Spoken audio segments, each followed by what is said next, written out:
اعوذ باللہ من الشیطان الرجیم بسم اللہ الرحمن الرحیم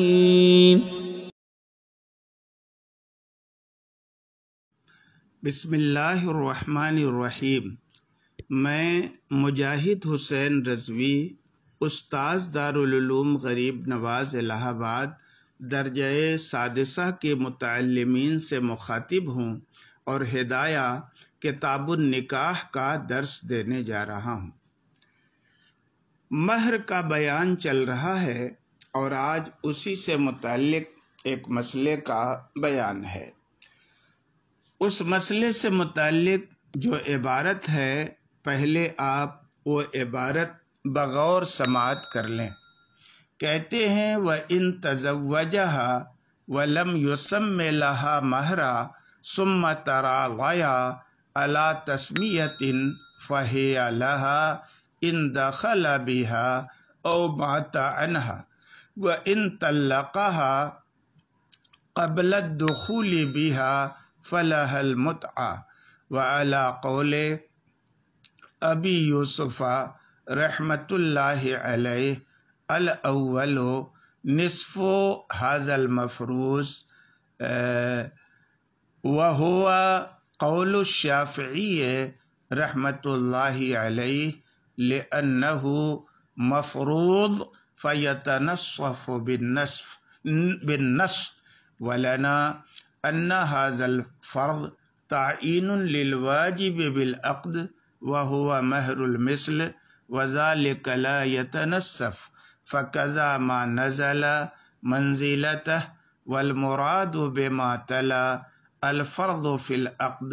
اذ هو الفرض المتعارف۔ اس سے پہلے کہ میں عبارت کا ترجمہ کروں، اس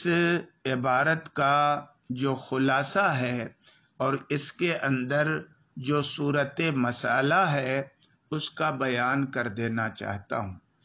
مسئلے کی صورت یہ ہے کہ مثلاً زید نے ہندہ سے نکاح کیا اور بوقت عقد کوئی مہر متعین نہیں کیا، پھر نکاح کے بعد ہندہ اور زید نے باہمی رضامندی سے مثلاً 2500 روپے یا 2000 روپے مان لیجئے مہر مقرر کر لیا۔ اب اگر زید ہندہ کے ساتھ دخول کر لیتا ہے یا اسے چھوڑ کر مر جاتا ہے تو ان دونوں صورتوں میں ہندہ کو بعد میں متعین کردہ مہر ہی ملے گا۔ جیسے میں نے کہا کہ 2000 بعد میں مقرر کر لیا تو وہی ملے گا، متع نہیں ملے گا یا مہر مثل نہیں ملے گا۔ لیکن اگر صورت مسئلہ میں زید نے ہندہ کے ساتھ دخول سے پہلے ہی طلاق دے دی تو اب امام ابو یوسف اور سیدنا امام اعظم رحمۃ اللہ علیہ کے ہاں ہندہ کو متع ملے گا۔ یہی سیدنا امام احمد ابن حنبل رحمۃ اللہ علیہ کی بھی ایک روایت ہے۔ لیکن امام شافعی رحمۃ اللہ علیہ کے یہاں ہندہ کو بعد میں جو طے کیا گیا ہے مہر کی مقدار طے کی گئی ہے اس کا نصف ملے گا، یعنی مثلاً 2000 طے ہوئے تھے تو امام شافعی حکم لگائیں گے کہ اسے 1000 دینا پڑے گا۔ سیدنا امام ابو یوسف رحمۃ اللہ علیہ کا پہلا قول بھی یہی ہے اور یہی امام مالک کا بھی مسلک ہے۔ لیکن سیدنا امام ابو یوسف رحمۃ اللہ علیہ کا جو دوسرا قول ہے وہ طرفین یعنی امام اعظم اور امام محمد رحمۃ اللہ علیہ کے قول کے موافق ہے۔ بہرحال امام شافعی، امام مالک اور امام ابو یوسف رحمت اللہ علیہ کی دلیل قول اول کی بنیاد پر، سیدنا امام ابو یوسف کی دلیل یہ ہے کہ جب عقد کے بعد زوجین نے مہر کی ایک متعین مقدار پر رضامندی ظاہر کر دی تو یہ مہر مسمہ کی طرح ہو گیا، اور ظاہر ہے جب مہر مسمہ ہو یعنی ذکر کر دیا گیا ہو بوقت نکاح، اگر ایسی صورت میں دخول سے پہلے طلاق دی جاتی ہے تو قرآن کریم کی آیت فَنِصْفُ مَا فَرَضْتُمْ کی بنا پر شوہر پر نصف مہر کی ادائیگی واجب ہوتی ہے، لہذا اس صورت میں بھی نصف مہر کی ادائیگی اس پر واجب ہوگی اور عورت کو وہی مقدار ملے گی، متع نہیں ملے گا۔ امام اعظم اور امام محمد رحمت اللہ علیہما کی دلیل یہ ہے کہ دیکھیے ابتدائے عقد میں جو مہر متعین ہوتا ہے وہی مہر مسمہ کہلاتا ہے، لیکن صورت مسئلہ میں جب مہر کا تعین یا مہر کا تسمیہ یہ نکاح کے بعد ہوا تھا اور نکاح کے وقت اس کا ذکر نہیں تھا، تو ظاہر ہے کہ خود شوہر پر عورت کا مہر مثل واجب تھا۔ اب بعد عقد زوجین نے جس مقدار پر اتفاق کیا ہے یہ اسی مہر مثل کی تعین ہے جو عقد کی وجہ سے واجب ہوا ہے، اور چونکہ مہر مثل میں تنصیف نہیں ہوتی اس لیے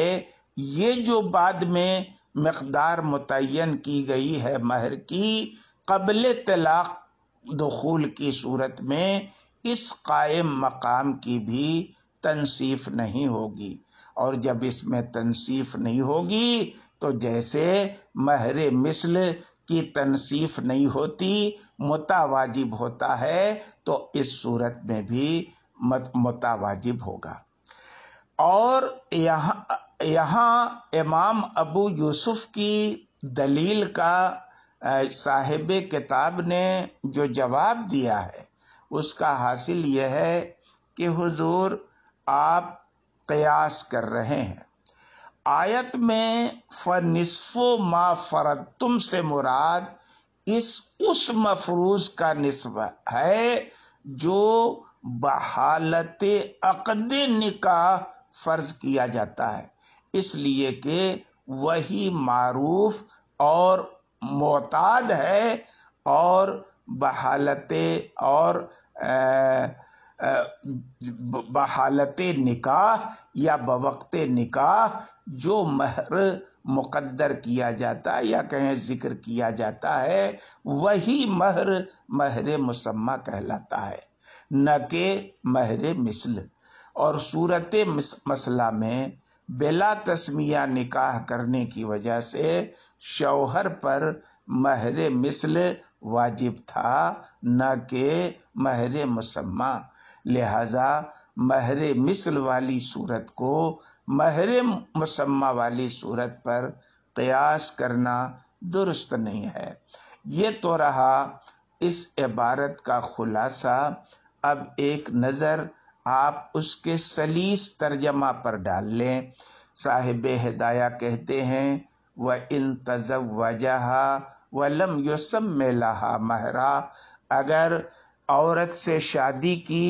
اور اس کے مہر کا ذکر نہیں کیا، ثُمَّ تَرَاضَيَا عَلَىٰ تَسْمِيَةٍ، پھر باہمی ان لوگوں کی کسی متعین مقدار پر تسمیہ پر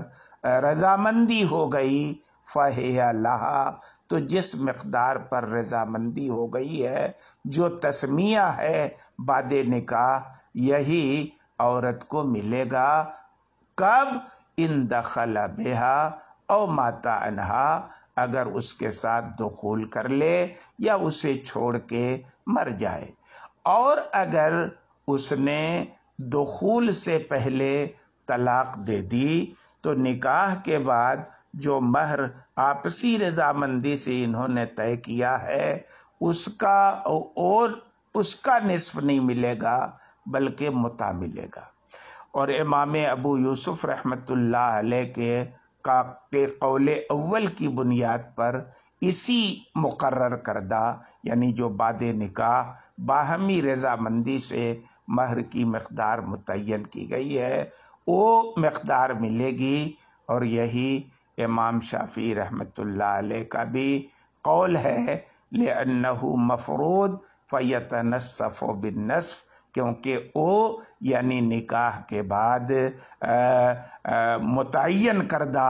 مہر کی مقدار یہ مفروض ہے تو اب نص کی بنیاد پر تنصیف ہو جائے گی۔ اور ہماری دلیل یہ ہے کہ یہ جو فرض ہے، یہ فرض جو ہے یہ نکاح کے بعد باہمی رضامندی سے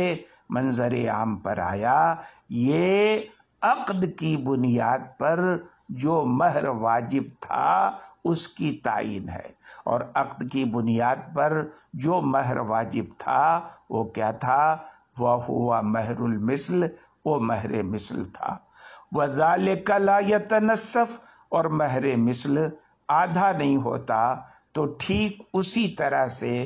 جو مقدار مہر مثل کی منزل میں اتر گئی اس کی بھی تنصیف نہیں ہوگی۔